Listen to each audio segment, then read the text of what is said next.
on commence aujourd'hui avec une activité dont on ne parle jamais, ou très rarement, qui est pourtant très grave, puisqu'il s'agit de la crémation et de toutes ces activités qu'il y a autour du décès et d'un défunt. Audrey Zouari, bonjour. Bonjour. Vous avez repris la suite de votre père, Exactement. qui avait une entreprise, non pas de pompes funèbres, Non.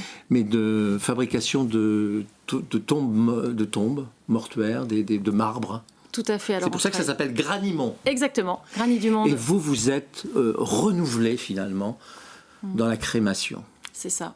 Ouais. Je vous en dis un petit peu plus. Oui, parce que c'est un sujet dont on ne parle pas, mais là on va en parler. C'est vrai que c'est un sujet très grave, très important.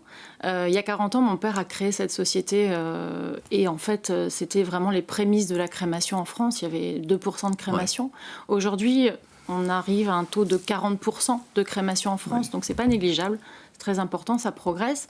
Et surtout, on travaille dans un domaine qui est le granit. Donc, on propose aux mairies, ce qui est complètement différent de ce que vous disiez, les pompes funèbres, en effet, puisque nous, on propose un produit aux mairies. Ce sont les collectivités locales aujourd'hui qui achètent. Vos clients, ce sont vos prescripteurs, ce sont les collectivités locales. Tout à fait. Ce sont elles, en fait, qui mettent à disposition ce type de monument qui s'appelle un columbarium, à proprement dit, aux familles pour qu'en fait elles puissent y mettre les urnes des défunts, donc de la crémation. Oui, mais avant il y a toute la partie crémation, c'est vous qui vous en chargez quand même. Pas du tout, ça c'est pas du tout nous. C'est aussi la fonction publique. Alors tout ce qui est crémation en amont, c'est le crématorium lui-même, après la cérémonie, etc. Ce sont les pompes funèbres, mais tout ce qui est effectivement, on va dire, fourniture, mobilier, cimetière, granit, c'est Granimont qui s'en charge auprès des communes. Et donc les communes dégagent un budget tous les ans pour pouvoir répondre aux besoins des familles. Et ensuite, on va travailler avec elles sur une personnalisation du projet. Voilà. Donc la personnalisation du projet, ça passe par quoi ? Ça passe par un événement, quoi.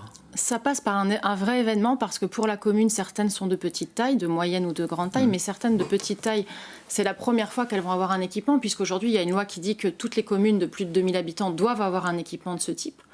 Mais au-delà de l'obligation, j'allais dire, légale, il y a une obligation morale, en fait. C'est-à-dire qu'à partir du moment où une famille fait la demande d'avoir ce type de produit dans le cimetière, la commune se voit dans l'obligation d'en fournir. Donc, en fait, le projet, il va être très global à notre niveau.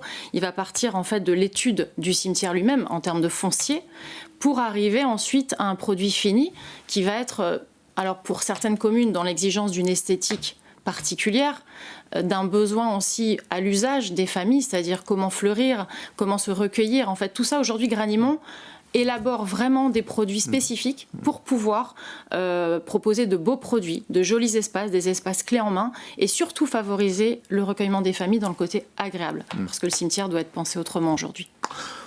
Le site internet, c'est quoi ? www.granimont.com. Bon, et je pense qu'il faut qu'on y aille, parce que là-dessus, on aura toutes les informations. Exactement. Parce que c'est un peu compliqué, Tout à fait. Et c'est très précis. Tout à fait. Merci beaucoup. Merci à vous.